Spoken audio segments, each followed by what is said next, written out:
Lorraine Barry. Uh-huh. Interesting. What do you think of her as an actress? As an actress? Well, if she's allowed 10 minutes over each entrance and exit and then allowed to overact in between, she's perfectly appalling. Occasionally, when properly directed, she has a quality of magic and truth you can't get from anyone else. She hasn't been properly directed since she gave Adrian Gurney his nervous breakdown. Poor Adrian.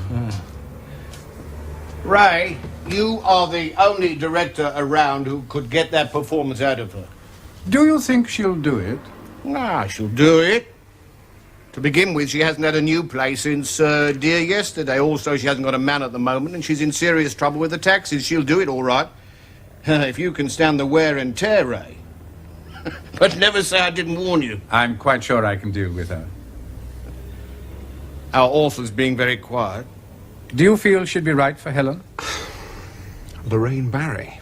She'd certainly be a huge draw if we could get her. But? Isn't she almost too glamorous for the part? I just see Helen as a more ordinary woman. Glamour is what audiences want these days. We've all been starved of it for too long. Those down-to-earth plays are poison. Box office poison. I think Brian's play is perfectly down to earth. Yes, but it isn't depressing. Helen does kill herself in the end. That's dramatic, not depressing. Ah. Brian, dear boy, she is one of our biggest stars. Do you object, Brian? Speak now or forever, etc., etc.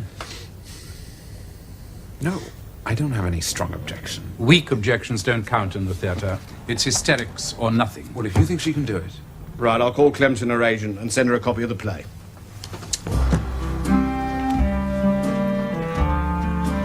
Ray, you know, you're absolutely right about her magic and her truth. But there's something else about her, too. What's that? She is the least intelligent, most conceited, and most tiresome bitch I've ever encountered in all my long experience in the theatre.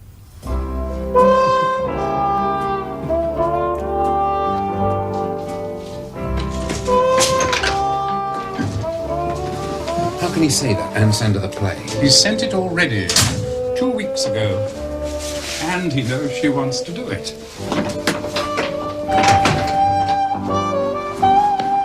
He told you that? A little bird told me. I always consult little birds before I go to a meeting with JC. If I'd objected to Lorraine, I wouldn't have agreed to direct your play. What should be? Excuse me, ma'am. Hello. Can I have my usual please and a scotch? Doubles. Certainly, sir. You actually saw my first play. In darkest Shepherd's Bush.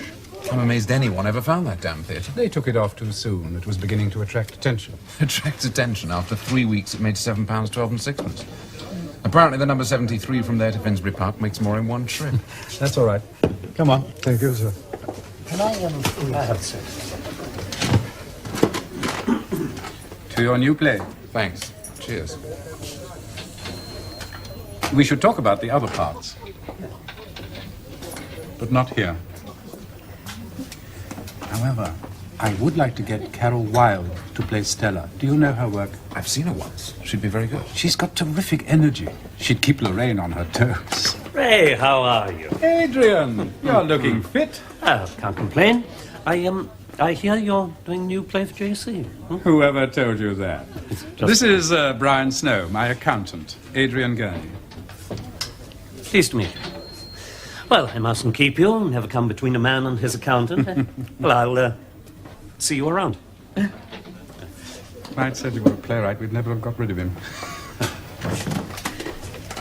Adrian Gurney. That's familiar. He's the director JC mentioned. Apparently, Lorraine Barry gave him a nervous breakdown. Still, at least he's walking again. You sure you wanted to say yes? Utterly. Heaven forfend I shall sound overconfident. But I can deal with her.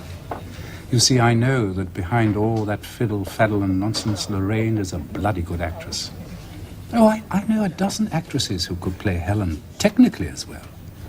But none of them could bring to it what Lorraine could if she knows what she's doing. Trust me. She's going to know what she's doing in your play. Then I better pray she agrees to do it. Depends whether you want peace or prosperity. The two rarely go together in the theatre. Have another. Same again, please. Certainly.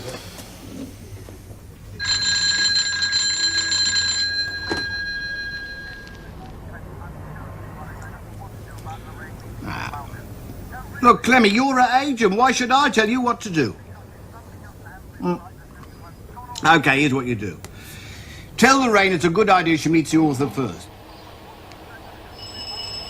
He's nice and sympathetic and young.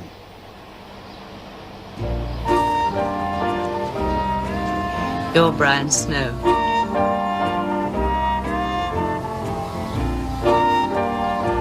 You've arrived at exactly the right moment. I've just been reading your wonderful play for the 7th time. She'll adore him and she'll make sure that he adores her. She'll get him on her side for whatever that's worth, so that when she faces Ray Malcolm, she'll feel cosy and secure for the time being. That's all this business is about, isn't it? The time being. Right, bye.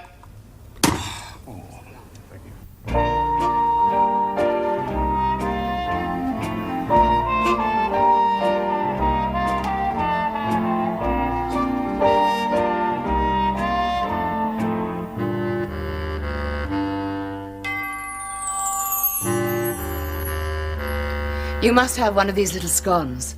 I made them for you specially. I adore cooking, but I never dare go into the kitchen when my maid's in the house. So every now and again I send her off to the movies and have a field day. Can you cook? Oh, only scrambled eggs. There is nothing in the world more divine than scrambled eggs. Now, where were we? Oh, yes, Helen. I've been dying to ask you about Helen. J.C. told me you were in one of those horrid prisoner of war camps. Is that where the idea of the play came to you? Well, maybe the germ of it, but I only really developed it afterwards. You see, that's what I think is so wonderful about this play. It seems to be about afterwards, but really it's about the war. How it's never really over for some people. Right. I think that's what's so moving about Helen's suicide. I love those lines of hers at the end. How does it go? Oh, it's over for Donald. Over for all of them. They were heroes. It's not over for me. I'm still one of the victims. You've learned it already. Some of the lines just stick in my head.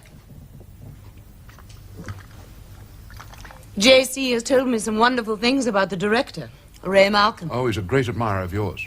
He'll be very good now. He really understands the play. Well, I just hope he's right for us. Oh, damn. I forgot to phone Clemmy, my agent. Give me a moment, will you? Well, I know Mr. Ray Malcolm has done some wonderful things at the Old Vic, and he's probably a genius with Chekhov. Oh, Clemmy, darling, yes. I would have called you before, but Brian Snow is with me. Yes, darling. But I do think you might have warned me that he's young, attractive, and has a wonderful sense of humor. Of course he does. Well, I think he does. You do approve of me, don't you? He has to. I made him some of my special scones. Have they thought of anyone yet for Stella? Or what about Marion Blake? Well, in heaven's name, why not? Well, I never heard such nonsense. She's one of the best actresses we have. Oh, it was it? Well, who does he suggest? Carol Wilde? He must be out of his mind. Hold on a minute. Do you know your Mr. Thingamajig wants Carol Wilde for Stella? Yes, he did mention her. Have you ever seen Carol Wilde? Only once in Leave My Heart. I thought she was really quite good. Well, you can't judge by that. It's a foolproof part. Well, she has the energy that... Energy? She's never still for a moment. Zooms about all over the place. It's like acting with a mosquito. Anyway, she's far too young to play Stella. No, Stella needn't necessarily... Now, Clemmy, darling, yes. You can tell Ray Malcolm from me that he'll have to think again. Carol Wilde is quite wrong. The part cries out for Marion Blake. I don't care what... I blame J.C. I consider it very high-handed of him to engage in regular...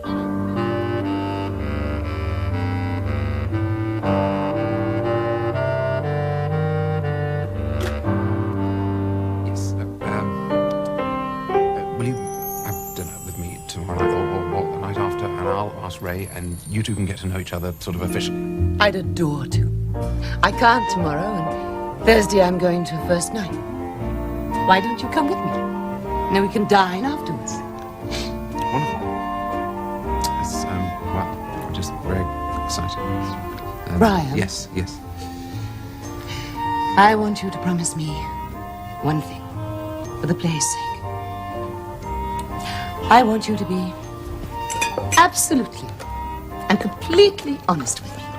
I love this play. Let's be idiotically honest with each other, so that no one, least of all me, can stop you from having the success you deserve.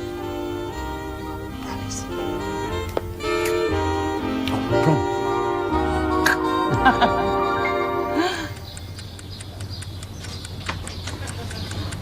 Thank you. Oh dear. Sorry to keep you. That's a lock-up.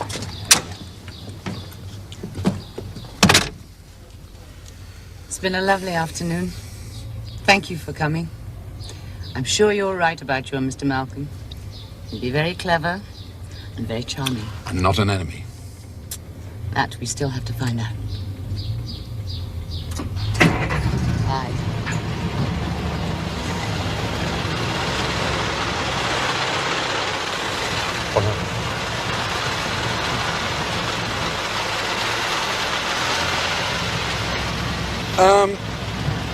Actually, do you think you could just drop me here? I've just remembered that I got a bit of shopping to do.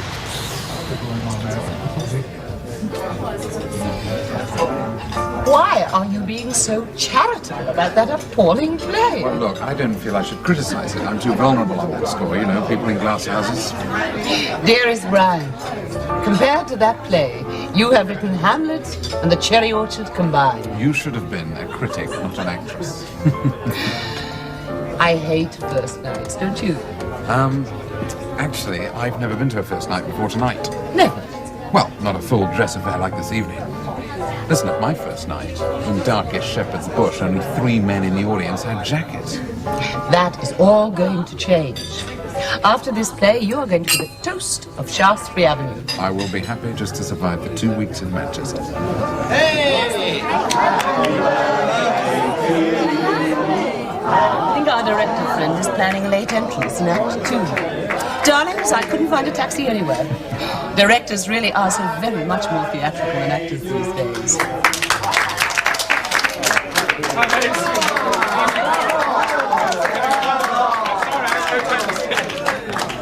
Brian, I'm sorry. Ray, There's no need, Lorraine, darling. Can you forgive me? I just couldn't find a taxi anywhere. I ran most of the way. Late or early, it's lovely to meet you. I've heard so much about you. And I've admired nearly everything you've ever done. You must both be starving. Why don't we all order? How was the play you saw tonight? A disaster. The Titanic. The audience was the iceberg. Brian is being humble in preparation for the dreadful ordeal we're going to put him through. They asked me to play the lead. Thank God I said no. Thank God, indeed. We're both very grateful. oh, I've just been telling Brian that compared to tonight's performance, his play is Hamlet and Cherry Orchard.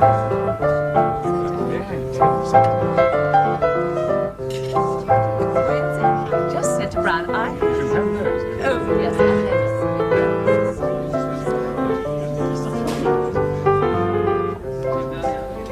why are they acting as if they've fallen in love? What's going on behind their faces? God, I don't know how to play this game. Ralph got terrible sunburn at Brighton. When he put all that armour on, of course he started to bake under the lights. Well, I told them that I simply wouldn't play opposite him. And in the end, they offered the part to Madge, and she got this terrible skin condition. Oh, my dear. It got worse. Ralph, Madge, Jimmy, Phyllis, they know everybody. If only they said their surnames, I'd at least know who they were talking about. In order to show no creases whatsoever. I know what you're going to say. Yes, she left them off. Oh, no. I heard this story. It went all through the profession like a rocket. Well, They could go on like this all night, and most of tomorrow without even mentioning my play. Maybe they're not going to do it after all. Brian, you're very quiet tonight. Not getting nervous about the read-through already, are you? No. Well, we must make an arrangement. 1 syllable in 1 hour. It's quite good going for an author. I'm coming in.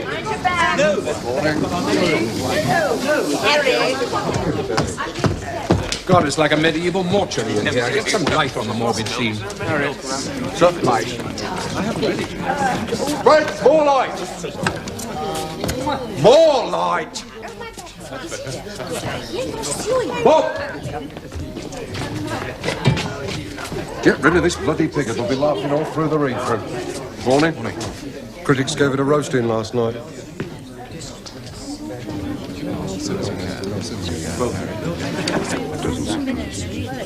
It seems an absolute gem between you and I, don't you? I think it's a delight. I have to Gerald. Yes, the husband. You're Brian Snow, Marion Blake, Stella.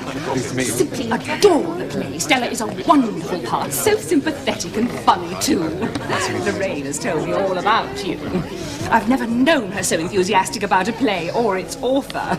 Good morning, everybody. Gerald, you're in great shape. Linda, darling, lovely to have you in the play again. Eric. Yes, hello. Marion, darling. How are you? Ask me that in 3 weeks' time, darling. Well, Ray, you ready to go? Yes. Is Lorraine here? No, but I'm ready to go. We've never played husband and wife, have we? No, well, we came to... Father Scarabaeus played.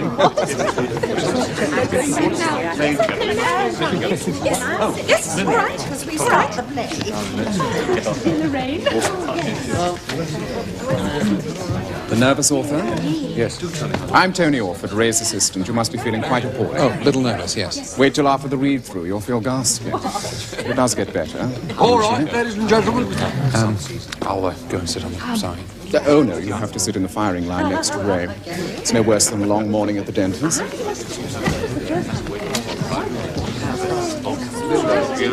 Well, Brian, dear boy. You made it to the starting line. Many don't. I hope you had your porridge this morning. Where's Lorraine? I'm sure she can't find a taxi. All right, everyone. I apologize for this Bavarian brothel. Our set will be a little more cheerful. I'm sure you all know one another. Yes, indeed. Marion. This is an author. Brilliant, but understandably nervous. Don't be put off by him. I've told him not to be put off by us. In 2 weeks in Manchester, he'll see what we're really like. All right. Let's read it. It's about Lorraine. She doesn't come on till page 5. And if she's late, the drawbridge is down. Does that mean she can't get in? No, dear, that's when it's up. I'm not going to bother setting the scene or reading stage directions. So, okay, voice is off and enter Martha with Stella and Eric. It's been raining all the time. Hardly stopped all spring. The farmers have all been complaining. Been exactly the same in London. Except for the farmers, of course.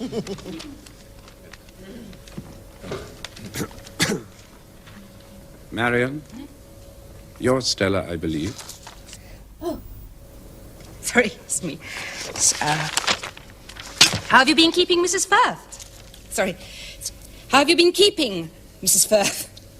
Touch of flu at Easter. Can't complain. Mr. and Mrs. Dwyer should be down in a minute. They just went up to change. They were out walking. I'll go and make the tea. Make yourselves a... Oh, God, this is going to be torment. How long have they had Mrs. Firth? If I'd stayed on in the army, I'd have been at least a captain by now. A healthy outdoor life, an MG Sports, regular paychecks, wife. Drinking? She had some sort of breakdown. Her husband was killed in North Africa. It's Lorraine.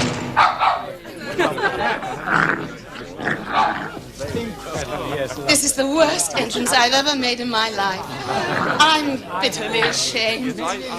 J.C. Lorraine, darling. Brian. Forgive me, Ray. Nellie was ill and didn't turn up, and I couldn't leave Bothwell on his own all day. And Then I couldn't find a taxi anywhere. Oh. Brian, forgive me. I'm sorry, everybody. Oh, please worry, no. Gerald, my love, it's been an age. How are you? Oh, dear, yes, I'm sorry. I forgot about you in Bothwell. He was only a puppy then, Gerald. Harry, be an angel. Put him in the prop room, would you? Tie him to something heavy, a suit of armor. Marion, darling. Oh, it's lovely to see you. Oh, you shouldn't have. I'm perfectly happy with a straight chair. Linda, you must sit on that. I know you've got a bad back. I should have fallen into a deep coma if I sat in that. No, darling, you must. I shall sit on this hard chair. No, perhaps I'll sit over there beside Gerald. Marion, do you mind? No? Yes, I think it would be better because we all are sitting together. Carry on. Lovely. Thank you so much. Oh, now I'll just take my glasses. There. Ray. Forgive me. I'm holding things up. You want to start? We've started. As you don't come in for the first few pages, we thought you wouldn't mind. Shall we continue?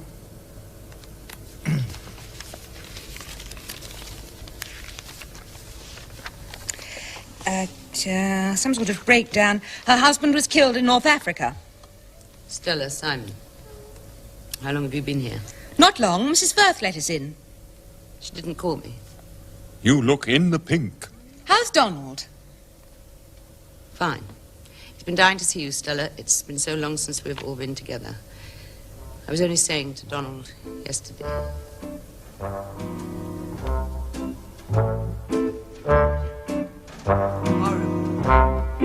I'm afraid there'll have to be an inquest. Oh, no. We'll all have to give evidence. Yes, but they could decide she was walking and, just fell. The car was some distance away. She told me she was going on holiday. A long holiday.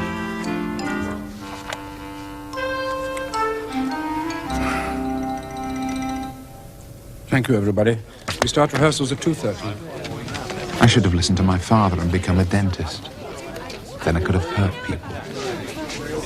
After In fact, I saw you know, at the Astoria last week. Lovely, bye, Pierre.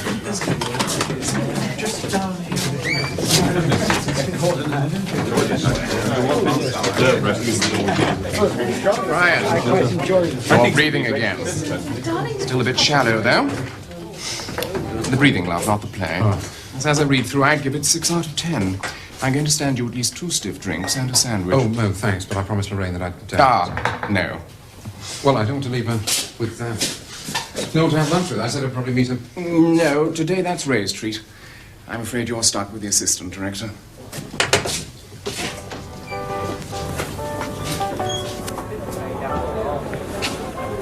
You mustn't let it upset you, love. They read well in inverse ratio to their grandeur. The smallest part gets the most dramatic rendition. Dinner is served, madam. Leading lady always mumbles into her mink coat. Leading man would if he could. It's only a get-together, really. Makes the poor dears feel warm and cozy. If I had my way on the first morning, they'd all sit on the floor and play Monopoly.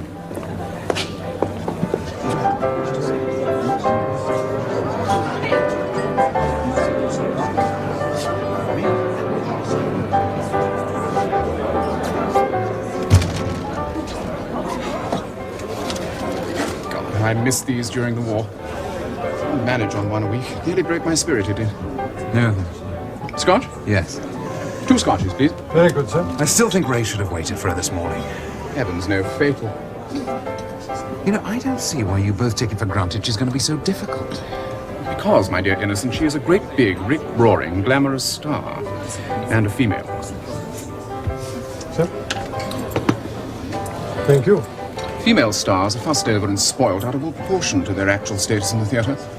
They receive cartloads of flowers on opening night, whereas the poor leading man or the director consider themselves lucky if some fan gives them 1 carnation wrapped in cellophane. Shall we? Yes, let's go there. Aren't male actors ever temperamental? Well, not to the same extent. They can be morose, nervous, wretched, miscast, even tearful, poor swine, but they must not stamp or shriek or tear off all their clothes and jump on them, oh no. They must press on gallantly, standing aside for the leading lady, presenting her graciously to the audience, changing in less comfortable dressing rooms, all to feed the overweening vanity of some gifted, domineering harridan. You know, you make it fairly obvious that you don't really care for women. Don't be silly, dear. I adore women, but not in what is known as that way. Some of my greatest friends are women, and they're a damn sight more loyal and sweet to me than they are to each other. Above all, I love great big glamorous stars. They fascinate me. And what about Ray? Does he feel the same? Oh, yes. Well, then why did he put her back up so soon? Pawn to Queen 4. What? Opening gambit. Over lunch, he'll calm her down, butter her up, lightly spread warmth and understanding. For the time being. She won't really loathe until Tuesday week. The second week with Ray is total drama, usually better than the play ever is. Present playwrights excluded, of course. Well, I don't think it's necessary, all this playing games with people. Games? Brian, dear, it's deadly serious. It's all our livelihoods for the next year. Maybe 2. I don't really want any lunch. I think I ought to go. I ought to go. You stay. Thank you. Yes, sir. Thank you. Go and see a good film. A film? While the actors are making a pig's dinner of the author's lines, they get terribly jumpy if he's around. What, you mean not to come to rehearsals at all? Not till next Monday. Ray will phone you every evening with a progress report. Oh, don't call us, we'll call you. Trust us. We're not stealing your baby, just teaching it to walk. See you next Monday. Take the pressure off yourself. You're pushing far too hard. And you're speaking ahead of your thoughts. Have a bit of trust in your author's life. Thoughts. Believe in the character. And the audience will believe in you. Let's take it again from You Wrote My Husband a Letter. You wrote my husband a letter while he was in the camp? Yes. And you mentioned Mr. Farr? No. I just said someone. But you said I was having an affair. That's what I said. And you didn't sign that letter. I think that was the most beastly, despicable thing. Don't you lecture me. You're in no position to. Why? Why did you do it?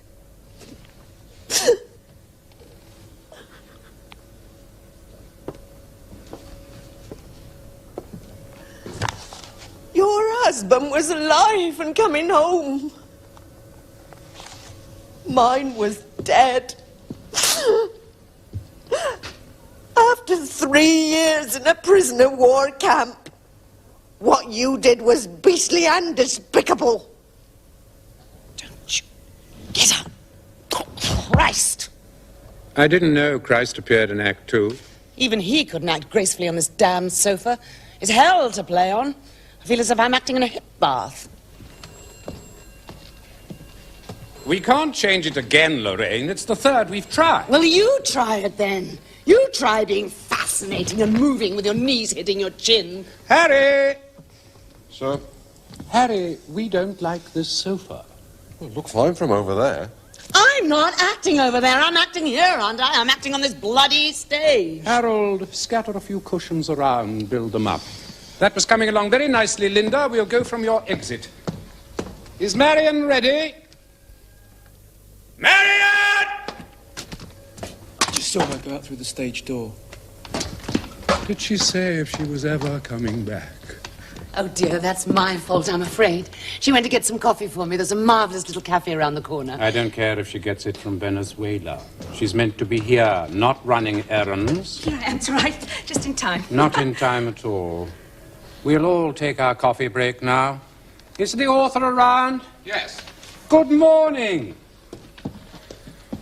Iron! Thanks.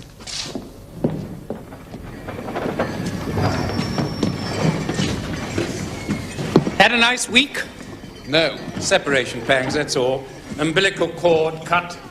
We're making progress here. At least some of us are. Oh, I thought it was beginning to sound rather good until the sofa incident. Yes, Lorraine's having one of her days. Any reason in particular? Who knows? Maybe her bath water was cold. or it was Charles's breath in the love scene. Ours not to reason why.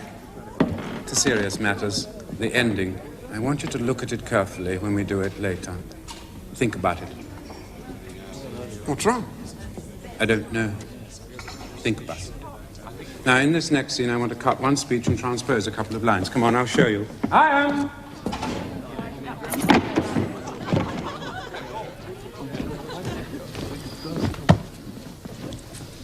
We'll take it from Stella's line. We all knew it was John, dear. We all knew it was John, dear. But that was the war. Surely what happened is over. It's over for Donald. It's over for all of them. They were heroes. It's not over for me. I'm still one of the victims. Everybody's got something to hide, dear. Sorry. Sorry.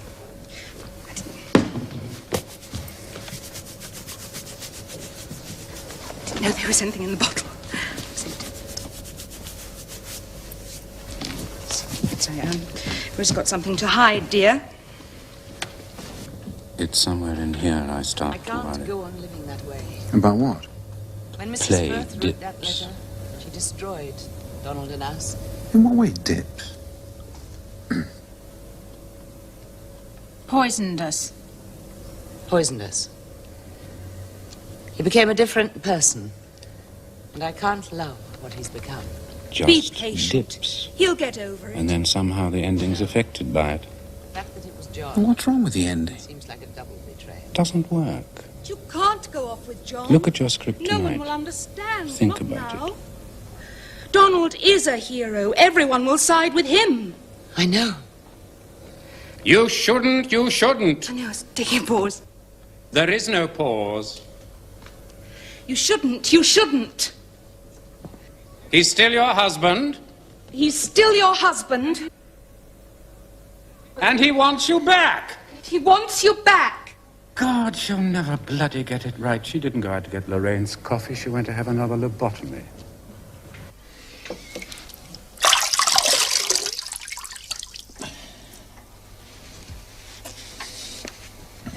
Just dips. And then somehow the ending's affected by it. How, somehow? What somehow? How's it affected? The ending doesn't quite work. What doesn't work? How doesn't work? What the hell is he talking about?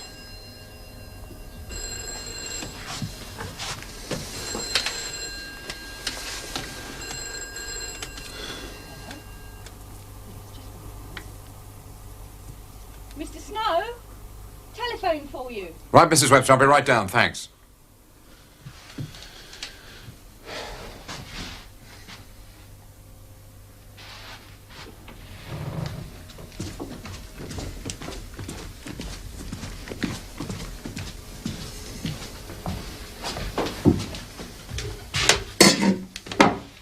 Hello. Thank God you're in. It's Ray. Have you got a power cut too? Oh, yes, and 6 o'clock. I hope the lights come on again before we open. I sometimes ask myself who won that bloody war. I had to talk to you. Are you alone? Oh, no, that was my landlady. What's gone wrong? Nothing. I just had an idea. In fact, several. About the ending. Yes. Now, listen, I've just been looking at that, and I don't see why it doesn't work. We open in 10 days. If I change the end now, it'll need a major reconstruction. Of course. Don't get upset. I don't want to talk about it on the phone. I want you to come down to my place in the country for a peaceful weekend. We'll hash it over. Have all the time in the world. How's that? Yes, all right. That'll be fine. Come Friday night. Small suitcase, no dinner clothes.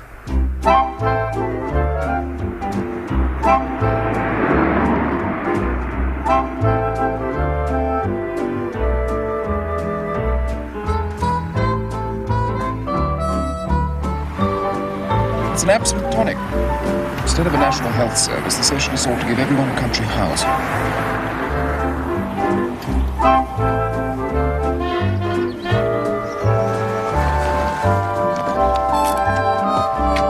Miracles! Your train was on time. 2 minutes early. He was waiting waif-like on the platform.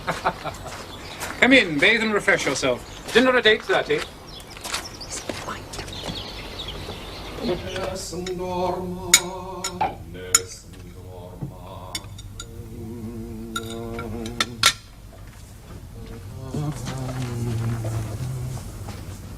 No, thanks. I'm all right. Is that wise? Tomorrow you'll be ranting on about your acidity. I still prefer my acidity to yours. After a second bottle, he will crack and start reminiscing about his blighted career as an actor. You blighted it. I told him he'd never be as good as Olivier or Richardson. I'm easily discouraged. The British theatre owes me an incalculable debt. If you're not careful, he'll put you off writing, too. I'm off to whip up some dessert. I know you won't talk about me while I'm gone. He was a terrible actor. But soon he's going to make a fine director. He's learning all the time from my mistakes.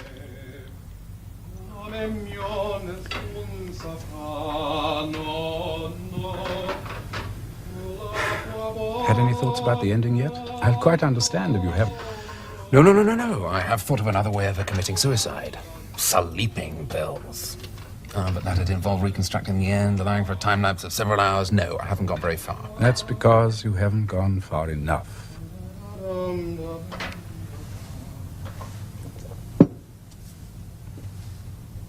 Say she doesn't commit suicide. Oh, God. We'd have no ending at all.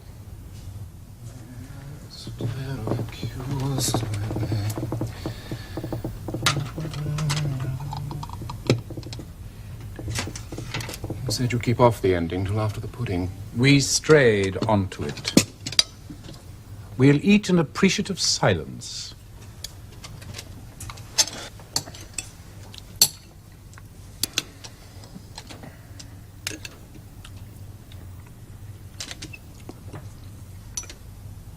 It's delicious.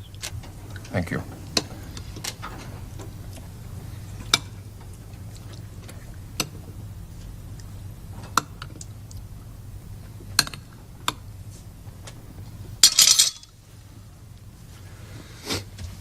Brian still feels the ending works. You mustn't build your food, dear. I didn't say that. But I do know that Lorraine thinks it's the most moving part of the play. Not anymore, she doesn't. That's below the belt. Shut up, Tony. He doesn't usually hide behind the star skirt. Only when the author quotes her. Lorraine has been ticking away like a time bomb ever since we rehearsed that ending. I thought you didn't listen to everything she said. Only when she's right, which God knows isn't often. So what's her idea for an ending, then? Lorraine doesn't have ideas. Her brain isn't big enough. Before this all gets too sticky, how about seconds? The kitchen's full of syllabub. I got carried away. I couldn't, thanks. You know, you still haven't told me what you think is wrong with my ending. I know this speech. I heard him rehearsing. I'll get the coffee. I watched the rehearsals. The ending seemed to me to work. I know you're very close to your play, understandably. You've lived with it for a year, I haven't. When we start rehearsals, I make my mind a blank. I forget the play on the page, and I look at it on the stage. After 10 days, I suddenly start to see the play. Nothing to do with the actors, the director, the author. I see the play we're doing. It suddenly has a life of its own, away from us all. Without an ending. You've written a wonderful play, Brian. It's moving, deeply felt, thoroughly contemporary. But its ending somehow strays back to the morality of the 20s and 30s. It's too melodramatic. And because of that, they've all started to play the piece like Sir Henry Irving in The Bells. Next week, I'm going to lead them gently down from the giddy heights of overacting, and your ending is going to stand out like the fifth ace in the pack. Now, I hate to tell an author what his play is about, but your play is about people who are dead for each other, not about killing themselves. Didn't miss my cue, did I? Coffee, everyone? Ah. I detect a touch of pallor. Brandy is prescribed. Black or white? Black. We need this weekend to think about that ending constructively. And if I don't agree to change it? We may have to find another star. And another director. I never threaten. sugar. No, he doesn't. Let's take these into the sitting room and gently toss a few ideas around. And get out of the washing up.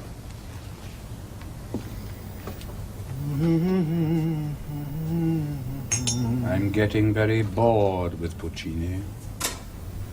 Now, Brian, I don't want to push you, just to gently nudge you towards seeing the whole of Helen's personality in an entirely different...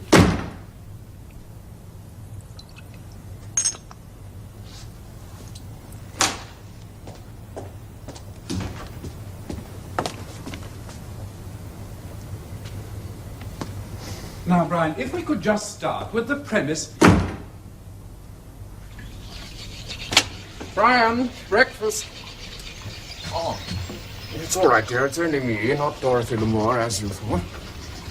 My sister sends me these things from Malaya. They're wonderful to sleep in. How did you sleep? I can't remember. I've got a bit of a hangover. Oh, yes. Yes, I thought you might have. Get back into bed, drink some tea, and have that sensationally fresh egg. I've had 2 already this morning. I took one look at the master, stretched out like a fish on a slab, and guessed you sat up till all hours. If this sends you into a frenzy of vomiting, I'll put it out. It's okay. I could tell he was working up into one of his big virtuoso performances. I suppose he rewrote your entire script for you, played out every scene, tore himself to shreds? No, he tore me to shreds. He didn't really upset you, did he? It did rather. Yes, I know he gets carried away by his own creative brilliance. I know it's terrifying for poor authors. He'll suggest 15 plots, an entirely new set of characters, and the whole thing will end up like a dog's dinner. I don't let him panic you. No, behind the headache, I'm just confused. I don't want you to think I'm being disloyal to Ray. No, he's the best director around. In a year's time, I'll have learned enough to be the second best director in town. Bring me your next play but one. Oh, I don't think I'll ever write another play. At this stage, you all say that. Now, what you need is air. Fiora will sleep till noon. Eat your breakfast, and then I'll take you walkies.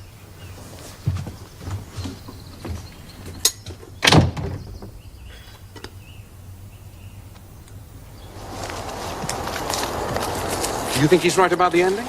You really want my opinion on top of everyone else's? Well, if you're going to be the second best director... I think Ray's instinct's probably right. Ray's solutions are pure chaos. The ending worried me when I read the play. Would the audience believe Helen would do it? I mean, during the war, when everybody thought their last hour was nigh, didn't everybody sleep with everybody? I'd have done it for a dozen fresh eggs. Half a dozen. You're not Helen. Her husband was a POW, a hero. John was one of his best friends. It's impossible for her, so it's the only way out. To an audience, it may seem like an easy way out for the author. Have you thought of getting all the emotional impact of your ending and then not doing it? You're not going to stop there, are you? Well, they think she's going to do it, but she doesn't. She pulls herself together and walks out on all of them. Husband, lover, friends. Like Nora in the doll's house. She shuts the door on all of them. On their ideas of morality, duty, and patriotism. God, I'm even starting to sound like Ray.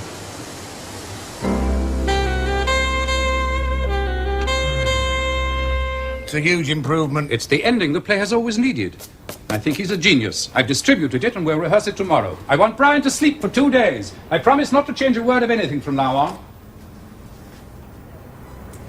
Brian, Ray has asked us to meet because he's done a terrible thing. He's asked Carol Wilde to come here in half an hour. He wants to fire Marion Blake. That's not true. I wanted to throttle her. You talked me out of that. I warned him what trouble that's going to cause. Now, Brian, what do you think?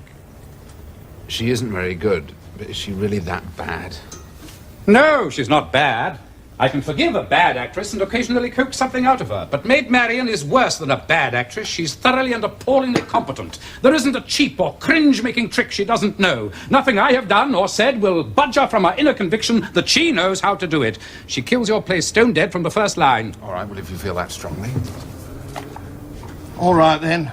But I must warn you both, for all our sakes... I know, JC, I know! Lorraine loves her. Lorraine needs her to wait on her hand and foot, toady to her. Of course, any star would want Marian Bloody Blake. She is a monumental bum crawler.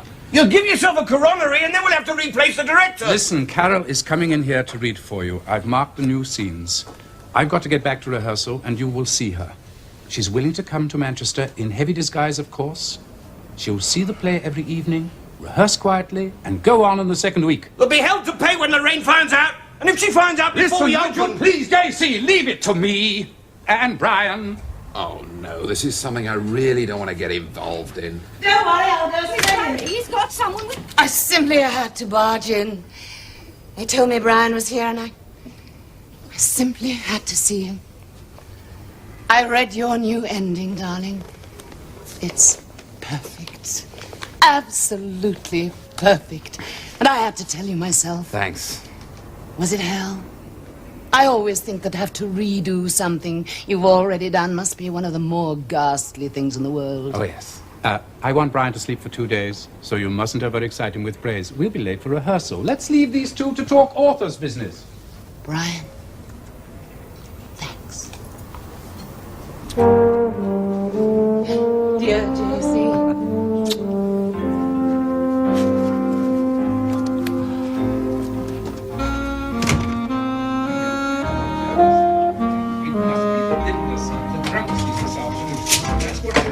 Fine.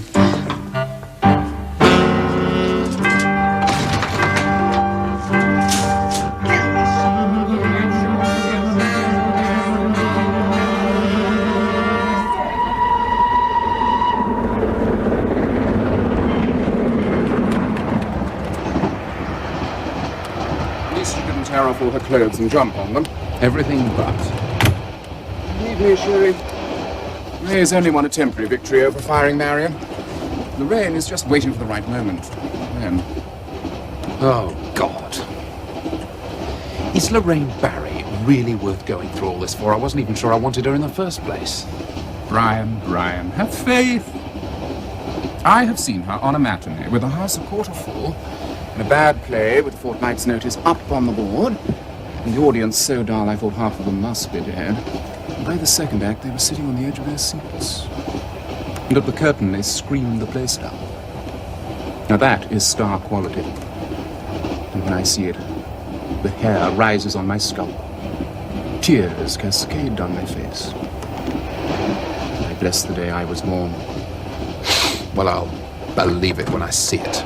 You will. You will. There you are. I knew you were on the train. I saw you at Euston. You didn't see me. In that hat we should have done. You like it? It's delicious. Brian, where have you been? We've missed you. Catching up on my sleep. Oh. Lorraine said it was because you couldn't face me. Why? Because you are a naughty boy. You have cut my whole last scene. Oh, that. Well, Lorraine loves it, and I shan't mention it again. Just want the play to be a success.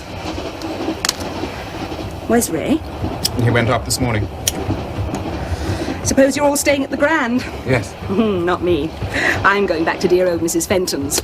Oh, I always stay there. She is a perfect darling. Been running a theatrical digs for 40 years. Absolutely adores theatre, but she'll do anything for her. Do you know what? No matter what time of night you come back, she is there waiting for us.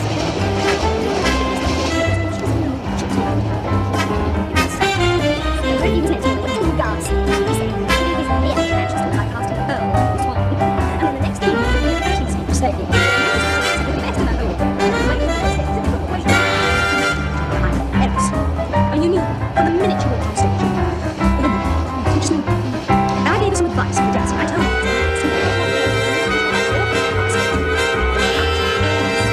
And she did. Please come over. Heavens! You shouldn't have let me go on. We'll be here in 10 minutes. Got to go back and collect all my things. the dress tomorrow.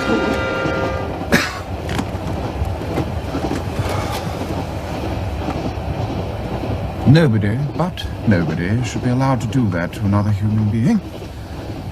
She hasn't drawn breath since crew. Oh no, I feel terribly sorry for her. It's like being with someone under sentence of death, except they haven't been told the verdict yet.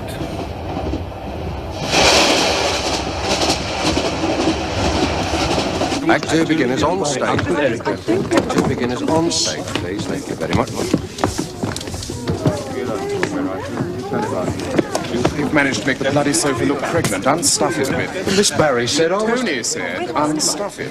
It's a damn dress rehearsal, isn't it? She should be here. She designed this sack, doesn't she? She's always this bad. My dear Brian, there is a theory that the worse the dress rehearsal, the more successful the first night. Try and believe it.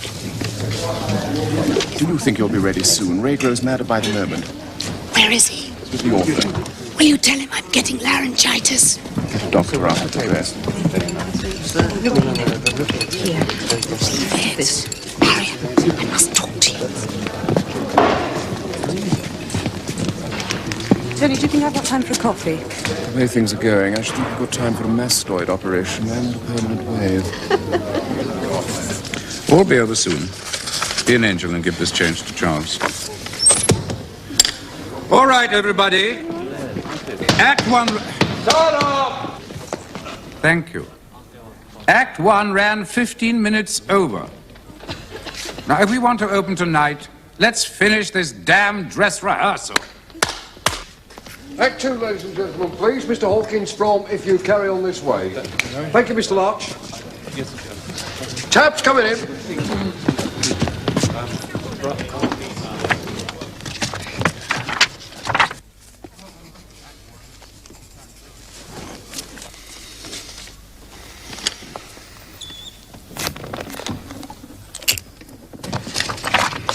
All right.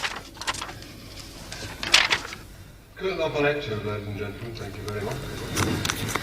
If you carry on this way, Helen, there's no hope for us. We can't both live with your conscience. I've told you, it's not my conscience. It's migraine. Maybe it's the same thing. You have it every other day. And I feel it's my fault. John, give it time. It's getting better. Bell! Bell? It's probably the delivery of that wine I ordered.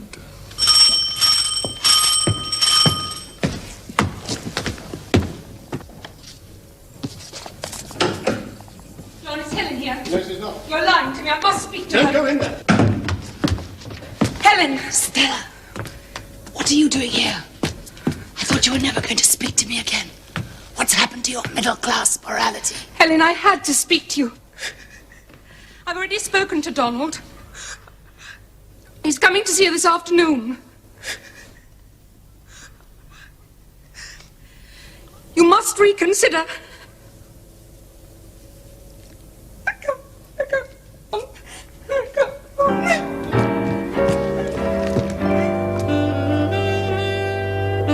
I don't believe it.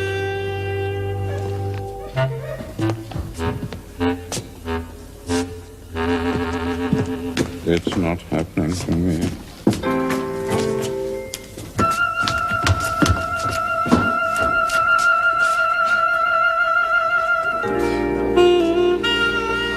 Oh, God. Ray, Marion's sick. Will I have to go on tonight? No, dear. Unfortunately, Marion is not sick. Asked you to find out what's happening in her dressing room. Ray! Brian, are you out there? Yes? I need you up here. All right, everybody, go and relax while I sort this out. That was fine, Charles. You were doing very well until Rain stopped play.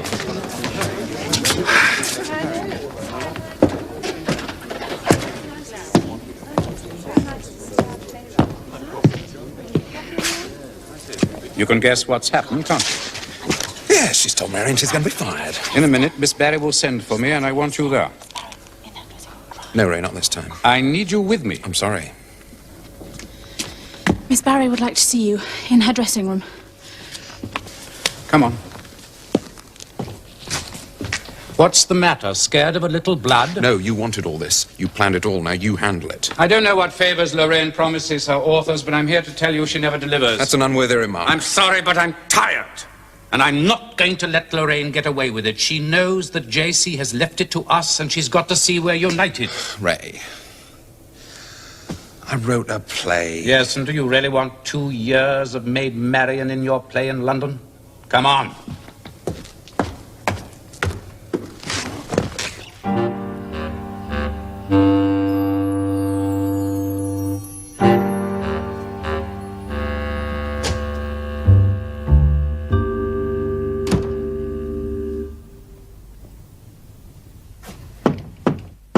Come in.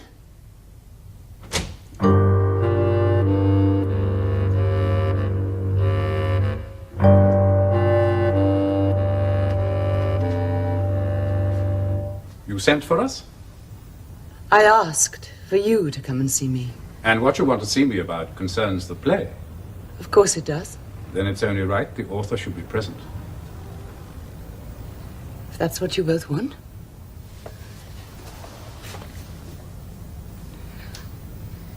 I asked you to come and see me because I can't go on like this any longer. I can't work under these conditions. This atmosphere of mistrust and suspicion, it's breaking me completely. I want you to be as honest with me as I intend to be with you. Let's, for the sake of the play and the company, try to find a way out. Willingly. Should you smoke with laryngitis? I haven't got laryngitis. I only said I had because I had to think of some way to explain why I couldn't rehearse. What I'm suffering from is worse. It's much worse. I'm sorry.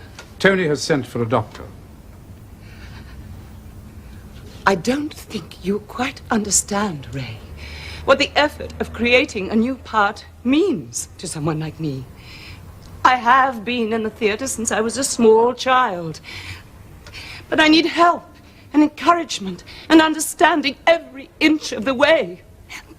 Please, my dear, don't think I'm blaming you entirely. I know you were in the war, and the war can do terrible things to a person's mind. Oh, thank you. You're a clever man, Ray, but you have no heart, and you'll achieve nothing real or lasting in the theater without it. Are you accusing me of lack of consideration to you as a director? Please. I don't want to quarrel or argue. I simply want to state my case. Then I'll be only too pleased to listen to what you have to say afterwards. State away. It's simply this. I am lonely, and lost, and completely bewildered. I don't know what I have done. Before rehearsals and during the first 2 weeks, we were close, you and I. Then suddenly everything changed. I put out my hand trustingly for your help, and you withdrew. I have tried to reason with myself and tell myself it's imagination and silliness. But it isn't. You know it isn't. Ray, what have I done? Why have you suddenly changed towards me? Is it my fault? Was I uncooperative in some way? Have I offended you? Don't you understand? I love this play. I've lived with it day and night since I first read it. And now, because of this deadly remoteness, this strange, twisted cruelty, I'm lost. I've lost my way to it. I can't do it. I can't. Dear, Lorraine, no, don't cry like that. Please, don't be upset. It'll be all right. Thank you. Thank you for at least understanding a little. Is that all? Yes, that's all. Have you been quite honest? Absolutely honest. I realize, of course, that you haven't believed me. Dead right. Not a bloody word. I see. And there is nothing more to be said. Oh, on the contrary. There is a great deal more to be said. Ray, look, for God's sake, let's not go on like this. Let's just finish that dress room. Oh, shut up and get up. You said before that you would be pleased to listen to what I had to say afterwards. You were wrong, Lorraine. You will not be pleased at what I have to say, and it is this. Never in all my limited experience of the theatre have I seen such an inept, soggy, and insincere performance as you have just given in this dressing room. Every gesture and intonation was ham and false as hell. You are not lost, or lonely, or bewildered. You don't give a good goddamn whether I've changed towards you or not. All you're upset about is that you've been thwarted, denied your own way. You have deliberately wrecked the rehearsal, pretended laryngitis, thrown the whole company, and utterly destroyed Brian's play, which you assert you love so much. Then, seeing that you'd gone too far, your professional instincts told you to send for me here for a nice truce, a lovely, cozy chat, ending up with all of us in tears and me soothing you and comforting you and telling you you were the most glorious God-given genius the theatre has ever known. Then, thinking you had us over a barrel, you would have set to work again insidiously to win back the point you lost at the outset, namely that Marion bloody Blake should play Stella, for which she is too old and entirely unsuited. And why? Because she is a good foil to you and is shrewd enough to allow herself to be your off-stage toady and bottle washer. How dare you! How dare you talk to me like that? Get out of my room! Keep quiet. I haven't finished yet. Get out! Get out! Get out! Oh!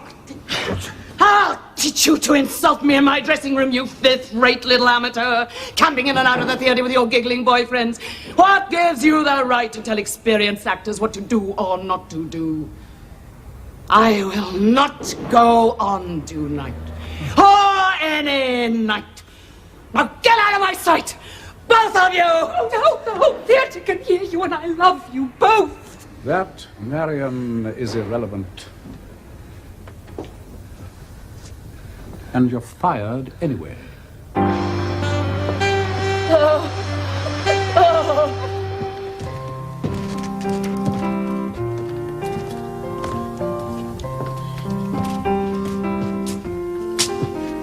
All right, everyone, let's finish the dress. Miss Barry will not be joining us, so we will simply go through it for moves and technicals. Junior will play Miss Barry's part. Burn that. Come on! Come on!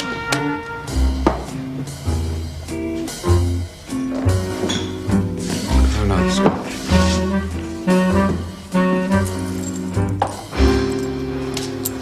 You see, Ray? No. It's all terrible. Lorraine won't see me. She's locked herself in. Can't send on an understudy on the first night, even in Manchester. Half an hour left. I'll have to cancel the show. You can't let the show start till Lorraine agrees to go on. Should never listen to Ray. Bloody lunatic. My ears were burning. Have you seen Lorraine? She's incommunicado. I'll have to cancel the show. No, don't do that. Are you mad? She doesn't appear, there'll be a riot. Do you know what's invested in this show? All our time and love. If you cancel it, you've lost everything. If you don't, there's a 50-50 chance Lorraine will go on, at least for tonight. Not a bad bet, JC. I swear to God, I'll never produce another play. I'll never write one.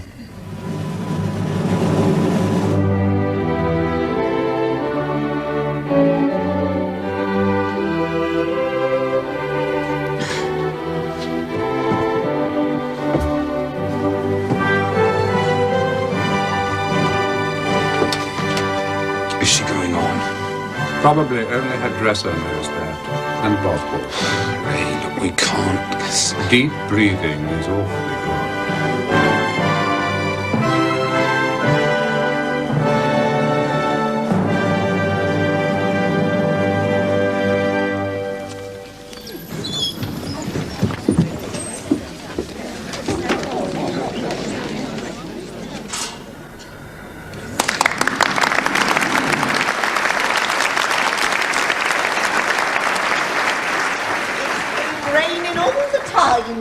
Hardly stopped all spring. Curtain the farmers have all been complaining. Been exactly the same in London. Apart from the farmers, of course. How have you been keeping, Mrs. Firth? Oh, touch of flu at Easter. Can't complain. Mr. and Mrs. Dwyer should be down in a moment. They just went up to change. They were out walking. I'll go and make the tea. Make yourselves at home. The second week with Ray is pure drama, usually better than the play ever is. She was drinking. Drinking? She had some sort of nervous breakdown. Her husband was killed in North Africa.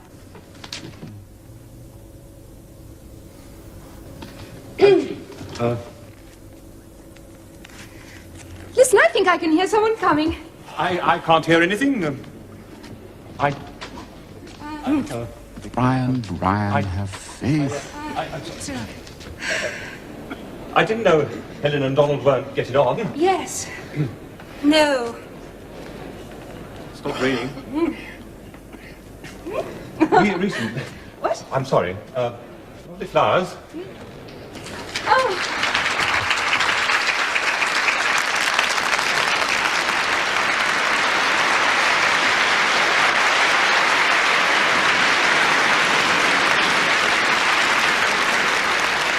That's the best round she's had in years. Just watch them now. Stella! Simon! How long have you been here? Because, my dear innocent, she's a great big, ripped, roaring, glamorous star, and a female one. Would have gone on seeing John. I'd rather have lived a lie than this. How can you tell after 15 seconds?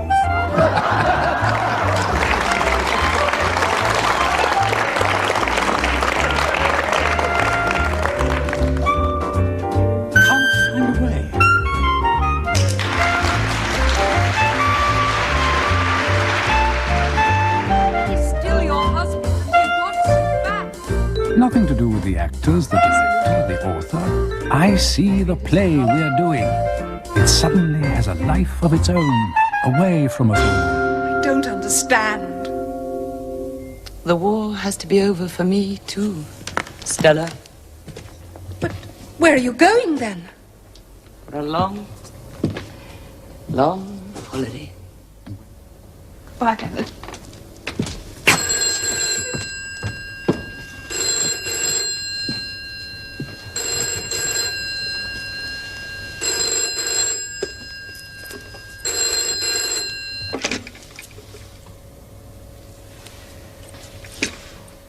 Hello? John? Have you been waiting long? I'm sorry. Don't wait for me any longer, John. And when I see it, the hair rises on my scalp, the tears cascade down my face, and I bless the day I was born.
Well done. You must be relieved. Oh, yes. Oh, you were terrific, thank you. Oh, okay in Acts 1 and 2. I'm afraid the part goes to pieces a bit in Act 3, but not your fault. I know that Lorraine and Ray bullied you into changing the ending, but in my humble opinion, it was better as it was. Oh, I See, a point, though. I mean, if we'd played the suicide, she'd have been off stage for the last 10 minutes of the play. As it is, she's there alone with the telephone. Oh, does it beautifully, of course. Played precisely the same scene in Winter Wind at the Strand. Really? Not well written, of course. Same idea, though. Yeah, she's done it in different ways ever since. Still, I think we've got a hit on our hands. Mustn't miss the champers, come on. I got a wonderful feeling. Everything's going our way. A great evening, everybody. Congratulations.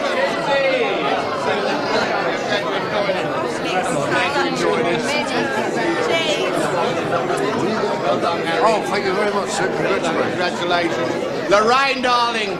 Jessie. You were sensational. Was I really all right? Stunning. Amazing. The business is going to be terrific. Jessie.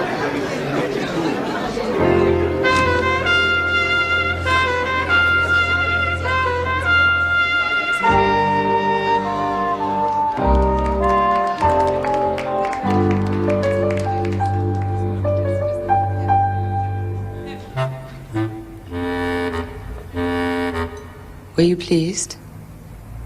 Was I a good girl?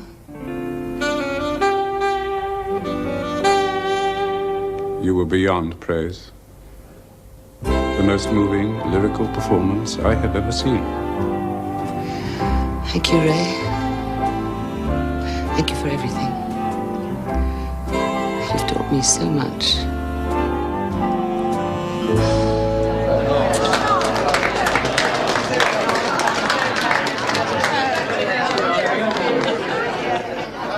Trust us.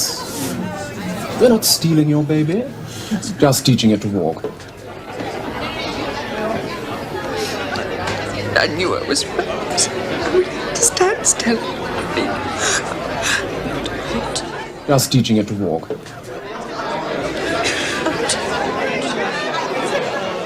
Teaching it to walk.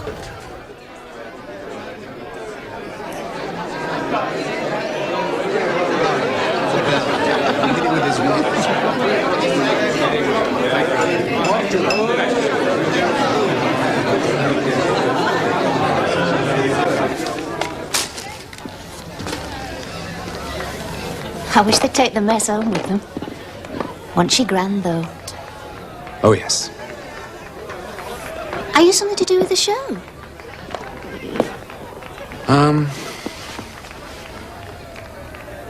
I was.